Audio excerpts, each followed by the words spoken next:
At the very earliest stages of development, all cells are equally capable of giving rise to an entire organism. But after only a few rounds of cell division, the cells begin to lose this totipotency and to differentiate, sorting into groups that will either contribute to the placenta or to the embryo itself. In this 8-cell embryo, called a morula for its berry-like appearance, all cells express a pair of genes, CDX2 and OCT3-4. But as the cells of the morula go through their next round of division, CDX2 is downregulated in the innermost cells, while OCT3-4 remains expressed throughout.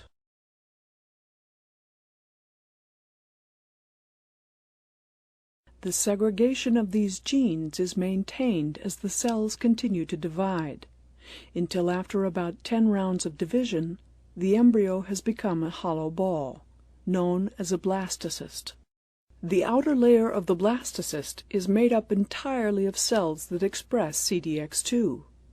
This trophectodermal layer will go on to become placenta.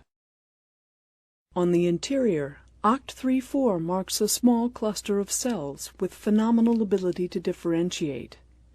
This inner cell mass is made up of cells with the developmental potential to give rise to all of the body's many cell lineages, an ability known as pluripotency.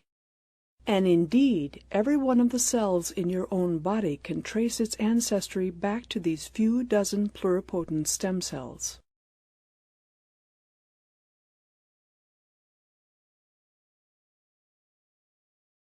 The vast majority of the body's trillions of cells are differentiated, meaning they have taken on specialized properties and functions, and have lost the ability to generate cells of other types. Skin, muscle, blood, bone, and the nervous system are all made up of populations of differentiated cells. There is another type of cell, however, that remains less differentiated and retains its ability to give rise to other cell types. These cells are known as stem cells. Stem cells exhibit two characteristics not found in more differentiated cells. By definition, stem cells are able to divide and make copies of themselves indefinitely, a capacity known as self-renewal. This endless power of division is not limited to creating more stem cells, however. They can also give rise to a wide range of mature cell types. These unique characteristics make stem cells indispensable, both for replenishing the body's cells as they age and are lost, and for constructing the body itself from a tiny number of cells during development.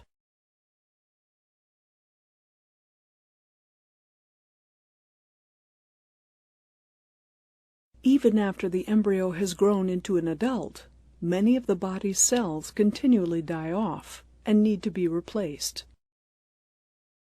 For example, billions of red blood cells need to be replaced each day. This is the work of stem cells known as hematopoietic stem cells, which are located in the bone marrow. Residing in a complex cellular environment, the hematopoietic stem cell is able to generate precursors to every type of blood cell. And indeed, these stem cells have been used by physicians for decades to replenish patients' blood supplies following radiation treatment for cancer. The stepwise differentiation of a stem cell's progeny depends on combinations of genetic and environmental factors that gradually steer these cells into following a specific lineage. This process involves different sets of stimulating factors operating in the cell's environment, at its surface membrane, and within its nucleus. Each step down the path draws it closer to becoming a functional red blood cell and entering the bloodstream. The lining of the small intestine turns over even faster than the blood. At the microscopic level, this epithelial surface consists of billions of projections called villi, with stem cell-containing areas known as crypts near their bases. The intestinal crypt contains slowly dividing stem cells that maintain their own numbers while also producing rapidly dividing progenitors. These transit-amplifying cells churn out all of the differentiated cell types needed to migrate upwards and replace older cells as they are shed from the tips of the villi. This constant self-renewal by stem cells is a feature of many of the body's systems, including skin, hair, and bone.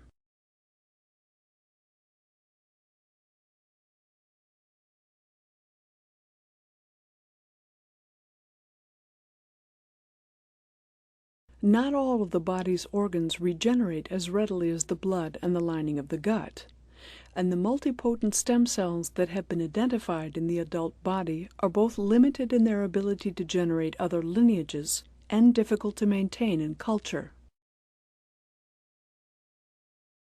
In contrast, the pluripotent cells of the inner cell mass can be harvested and grown indefinitely in vitro, and can give rise to every type of cell in the body.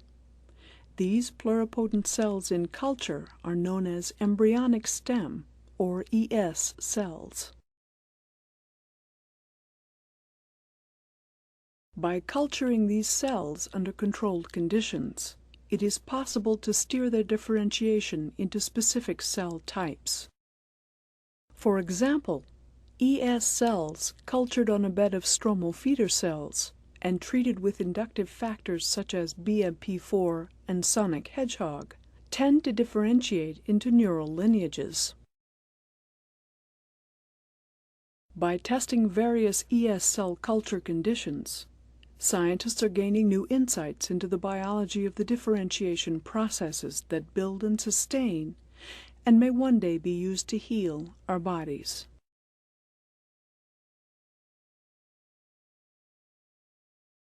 Stem cell researchers are currently exploring ways to differentiate ES cells into lineages that are of great medical and biological interest. The nervous system, the pancreas, and the heart all regenerate too poorly to restore themselves after serious injury or degenerative disease.